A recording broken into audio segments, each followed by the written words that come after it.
So why is the military recruitment in this country such a mess? That's just what one of the topics Fox and Friends Weekend co-host Pete Hegseth addresses in his new book, War on Warriors, Behind the Betrayal of the Men Who Keep Us Free, which is out today, and you should pick it up. In the book, Pete writes. That's right. It's out today, and a portion of it is about recruiting. Why aren't guys joining? And I wrote, we can't wait to recruit our largest and most important military demo until a crisis occurs. That's normal, strong men. But that's just what the Biden woke policies have done. A social justice military fails to recruit the masculine men who make up our warrior class. No wonder there is a massive recruiting crisis in our military today, and there is. So, Pete, let's explore some of the stuff that's in this book. Yeah. I'm on page 112. Let's go to the next wall. All right, so these are the recruitment numbers right here. We had a segment a few weeks ago, and they said that it's actually going up, but there's deeper numbers. So these are 2023 numbers. They're all down. Armies, okay. And if you're down 15,000 troops, that's a division. That's a division that you have in staff with young privates. So Navy's down, Air Force is down. Marine Corps meets it because it's a little bit, their ads are a little bit more, hey, you know, the few, the proud, the Marines. In 2024, they say they're going to meet their goals because that's it. They're reducing the goal number. Okay, gotcha. They're taking the number down, saying, oh, we don't need as many troops. So when they say they're on pace, it's because the number has changed. Yeah, they lower the standards, like everywhere else in the military. Lower the standards. So there's also the 77% of military Americans do not qualify. Why don't they qualify? So this is what you hear from the Pentagon all the time, Lawrence. Okay. Well, the reason we're not meeting our standards is because 77% of young people can't join. That's legit. I mean, we're too fat. We're not smart enough. You got medical records and other criminal records. 77% of 18-year-old kids can't join the military. That's a problem in and of itself. But that's a number that's more or less been the same for over a decade. So this is not new. This is not new. But it's a real reason. But when they tell you that is the reason, it's not the only reason, Lawrence. So let's get into why. Yes, that's the big thing. The big reason is they're observing the types of recruiting ads and efforts that this military is pushing. Some folks who've seen this network might remember this ad from the military. Watch this. This is the story of a soldier who operates your nation's Patriot missile defense systems.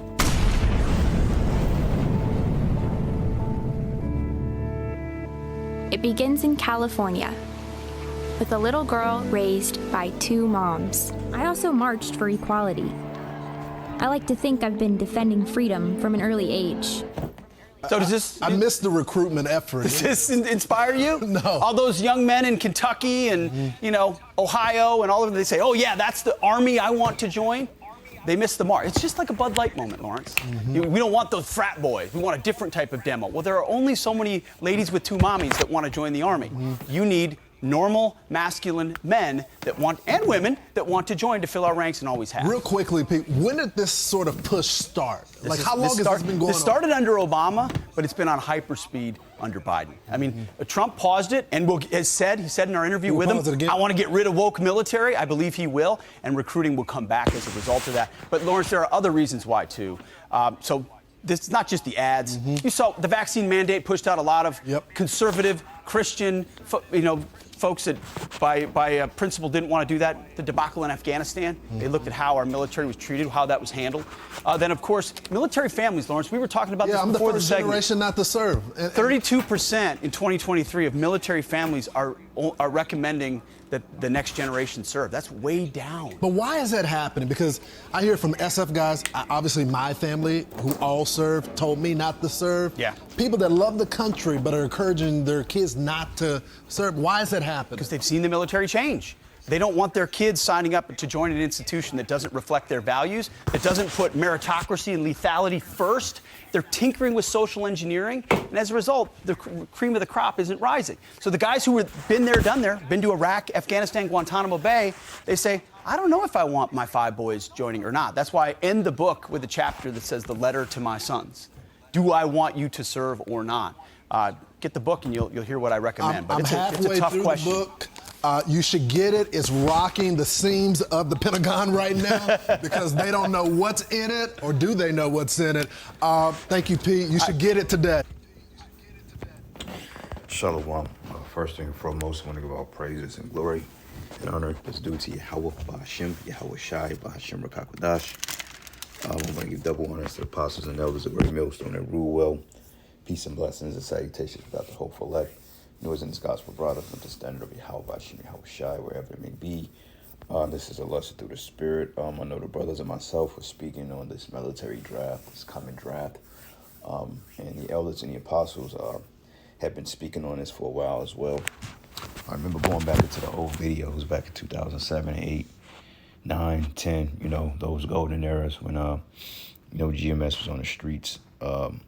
Tough, which we're still out there, but, we was more centralized in bigger locations. But I know the apostles was going into how that would be a military draft because, through Obama's Don't Ask, Don't Tell movement and the woke military, eventually people was going to decline, okay? The morality and the benefactors that come with that, people were going to start to degrade mentally. And as we see what it's been 8 years since he's been out of office, because I believe his last term was 2012 to 2016. Then Trump came in from 16 to 20, and then this guy Biden, But during Obama's administration, they pushed certain policies to allow you to have all these freedoms, which was destructive to your manhood and womanhood, Now they have a hard time hitting recruitment numbers because for the simple fact, they don't have real men, okay? And most of the men in the military, they're not capable. They said 77% of America's population is not qualified to join the military, and that's bad, okay? And that shows you the once great nation that America, so-called, have been. It's pretty much at its weakest point, The Lord said that, come and sit in the dust, and thou shalt not be a lady anymore, roughly paraphrasing it, because, America and this westernized culture, they've basically bragged about their military might and their freedoms and their luxuries to the point it's destroyed them. Because the average 18-year-old, 19-year-old, he's a pillhead, He's a pillhead full of drugs and Molly, all types of antidepressants, obese.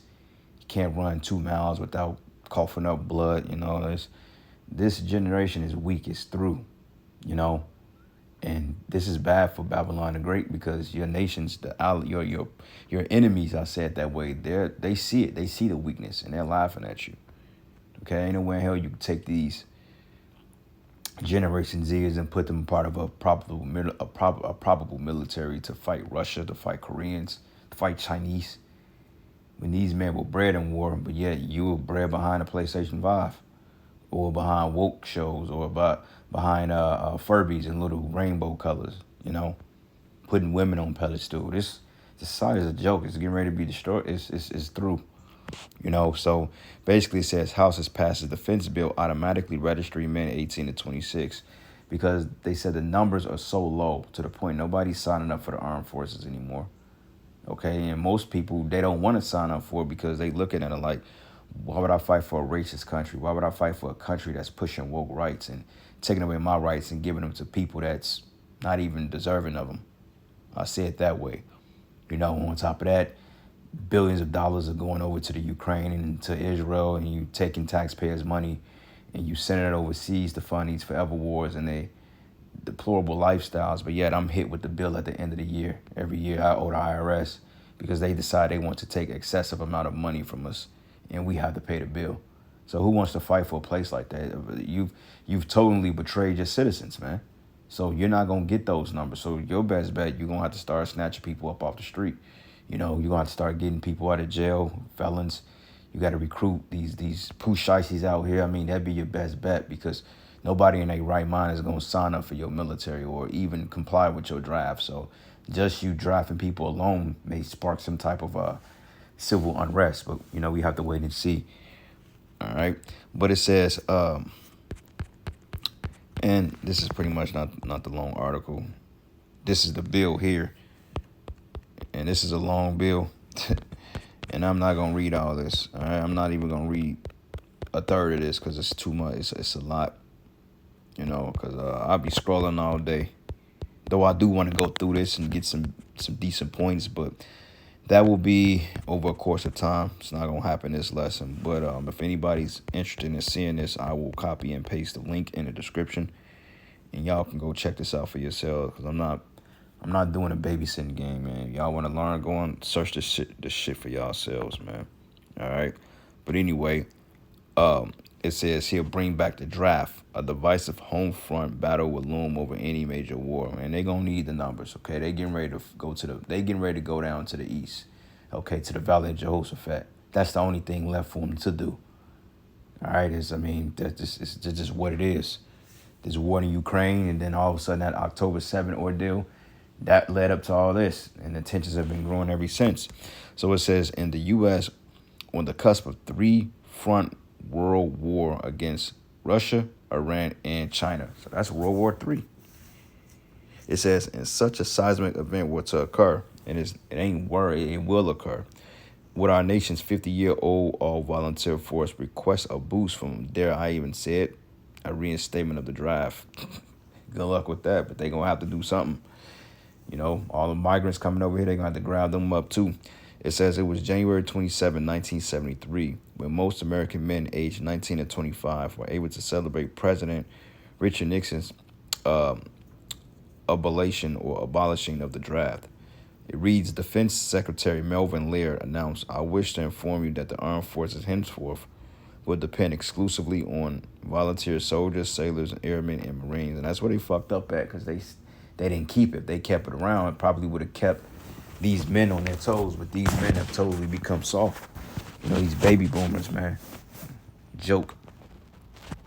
It says, although Jimmy Carter later reinstated draft registration, American men have escaped mandatory military service for 2 generations because millions of their patriotic brothers and sisters were willing to serve voluntarily, with thousands of them laying their life down for the country, which all wars are bankers' wars. Okay, if you go and you fight for the society, you ain't fighting for freedom. You ain't fighting for a better life or free taxes. You're fighting to put money into bankers' pockets and to steal resources. That's what you're doing. You're not helping the cause. Okay, you're basically policemen in military fatigue to do the elite bankers' bidding. Okay, so anyway, this is the book of Joel 2:20, because there will be another draft. Okay, they're gonna have to do something. But it says, but I will remove you far off from the northern. It says, I will remove you far from all. It says, for I will remove far off from you the northern army and will drive him into a land barren and desolate, with his face towards the east sea and the hinder part towards the utmost sea. And his stink should come up and his ill savor should come up, because he have done great things. Okay, so the Most High is going to send the American military down to the east to fight this world war, man. And this is what we've been saying. So they're gonna have to do something. Like I said, they're gonna have to grab people out of jail. They're gonna grab people off the streets. These migrants coming over here, they're gonna grab people, man, because you already got a foreign military here for when civil unrest ensues. So while they grab up the recruits here, they're gonna call the reserves, you know, the veterans that served, they're gonna go down a list, because they're gonna exhaust that selective service list real quick.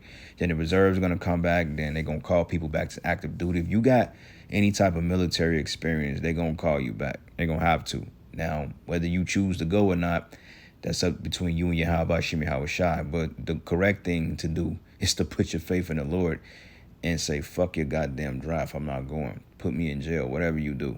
Because we gonna get tested. Okay, some brothers may get that draft call because we had some brothers that was enlisted.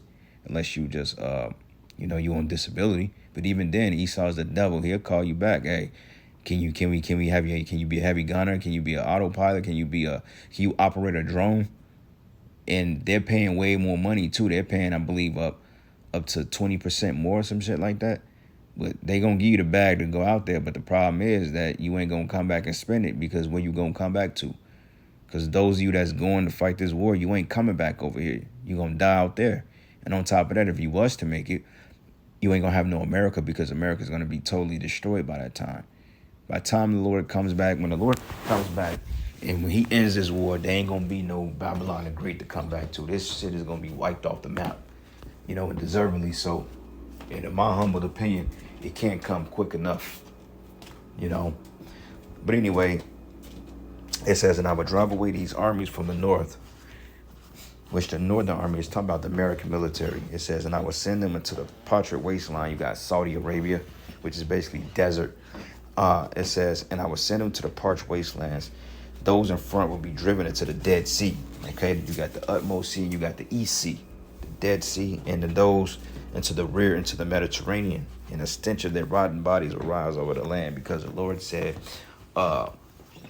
in the valley of Jehoshaphat, man. So it's going to be nothing but death over there. This is why the Lord said in Revelation 19, he called the fowls of heaven to feast on the bodies of kings and captains and rulers, because, hey, man, it's going to be bad, bro. You know, that's going to be a traumatic sight to see. This is why Yahushua, man, he's going to put in that work, because this is exactly what you going over there to meet, you know. Go here, Joel 3. Let's go up to the book of Joel 3 and 7. No, Joel 3, and I'm going to start at verses 9. Proclaim ye this among the Gentiles, and prepare war. Wake up the mighty men, and let all the men of war draw near. Let them come up. So all the recruits, hey, I think France was talking about reinstating a draft or bringing back a draft. Okay, you see what they're doing in the Ukraine. They grabbing motherfuckers up as old as 60 years old, and putting them and grabbing them up and saying, look, you going to war, or we gonna put you to death, or we gonna lock you up. One brother said that he saw the numbers. It's gonna be 18 to 64. And don't get it twisted. That 18 to 26, man, look, that's just what they say on paper. Overall, just don't think because you 28, 29, 35, 38, 39, 40, you safe from getting that call, man. Because like I said, once they exhaust that list real quick, they gonna go up. They say, okay, man, we gonna have to up the age. Because, I mean, you got men in their 30s, that's considered your prime, still able to fight. So you got men in the military in their 50s right now. So I can very well see that number changing. They could say, look, we can start from 18 and into 64. And to be honest with you, shit, they should start at 16. 16 and 16 into goddamn 70. He gonna grab up as many people as he need. They gonna need bodies. Okay? Y'all gonna do y'all little joint military drills. You gonna train with NATO. But hey, 6 weeks of basic training, shit, throw an M16 in your hand. You going to work, buddy. And I'm gonna tell you like this, you ain't got no experience in fighting out there. Okay, these men were bred for war. So it's gonna be bad for you out here, especially those of you that don't have any battle experience. Oh man. Basically Esau's going over there to send you over there to die. That's what it is. But like the same people that's writing these draft bills and the recruit, you know, like the congressmen and the elites, the Rothschilds, their kids are not going to fight this shit. Their kids are not in this battle. Okay, you ain't gonna dare see Sir Baron Rothschild Jr. over there fighting the war. Okay, you ain't gonna see Biden's son or any of them or Clinton's or their kids not going to this shit because they know that this is a bullshit ass. Well, they know they've started some mess, man. Just for nothing really. Okay, they didn't have to send people off to die, but this is the devil. All right, it says, proclaim ye this among the Gentiles, prepare war, wake up the mighty men, let all the men of war draw near. Let them come up. Yeah, the American military, China, Russia, Iran, Saudi Arabia, all these nations. It says, beat your plowshares into swords and your pruning hooks into spears, and let the weak say, I am strong. So yeah, this is World War III. It says, assemble yourselves and come, all ye heathen, and gather yourselves together round about to the cause thy mighty ones to come down, O Lord, and let the heathen be awakened and come up to the valley of Jehoshaphat. Reads, it says, for there I will sit to judge all the heathen round about, man. All right, so this is talking about world war. You see, so it's getting ready to get real graphic out here. All right, Jeremiah 51. Matter of fact, let me go back to the article.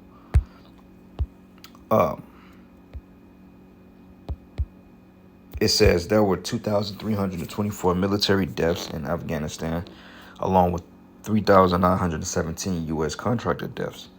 Iraq equally cost with this military 4,431 military lives lost and 31,944 wounded, and they didn't take care of none of these people for the most part. A lot of people that went over there, they didn't get taken care of, man. They came back over here, gave their ass a bullshit disability check, and threw them out on the streets, man. So who the hell wants to fight? Knowing how you do your veterans, who wants to fight for this place? It says many others still suffer from conditions such as post-traumatic stress disorder, PTSD. It says undoubtedly the two 9/11 related wars took a toll on recruitment. One factor is a decline in patriotism, because the Lord said that he was going to break the teeth of the young lions, okay, which is the military. It says a June Gallup poll found that only 18% of 18 to 34-year-olds say they are extremely proud to be an American. Damn. However, there are numerous reasons why fewer young Americans are enlisting. But in late August, a 10-page bombshell article, a call to action, lessons from Ukraine for the future force, was posted on Parameters, the Army War College's quarterly journal. But the essay explained why the 1970s concept of an all-volunteer force has outlived the shelf life and does not align with current operating environment.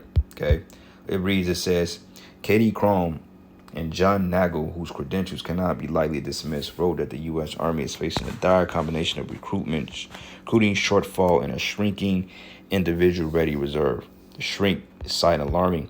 It says the individual-ready reserve, which stood at 700,000 in 1973 and 450,000 in 1994, now stands just 76,000. So yeah, they're going to have to meet those numbers. These numbers cannot fill the existing gaps of acting force, let alone any casualty replacement or expansion during a large-scale combat operation. And World War III is going, man, it's going to claim a lot of lives in a small amount of time, because World War III ain't going to be a drawn-out.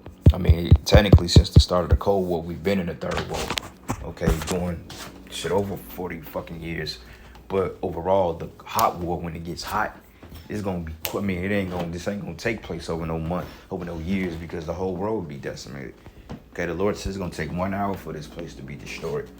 So when the nukes get shut off, you're gonna have 1 hour left of this motherfucking place before it's totally rubble. You know. So this is the book of Jeremiah 51, and I'm gonna start at verses. Let's start at verses 49. It says, as Babylon has caused the slain of Israel to fall, so Babylon shall fall. It says, and at Babylon shall fall the slain of all the earth. Man, and ye have escaped the sword, go away and stand not still, and remember the Lord afar off, and let Jerusalem come into your mind. But we are confounded, because we have heard a reproach, and shame have covered our faces, for strangers are come into our sanctuaries of the Lord's house. Wherefore, behold, the days come, said Yahweh, that I would do judgment upon her graven images, and through all her land the wounded shall groan. And though Babylon should mount up to heaven, and though she shall fortify the heights of our strength, yet for me shall spoilers come into her, says the Lord, and a sound of cry coming from Babylon, and great destruction from the land of the Chaldeans. Because the Lord hath spoiled Babylon, and destroyed out of her the great voice, when her waves do roar like great waters, a noise of their voice is uttered, because the spoilers is come upon her. Even Babylon and her mighty men are taken. Every one of their bows is broken. For the Lord Yahweh of recompense shall surely requite, man. Okay, so I'm going to end it here, giving all praises and glory and honor that's due to Yahweh Bashim Yahweh Shai. Lord's will, you are edified into the next.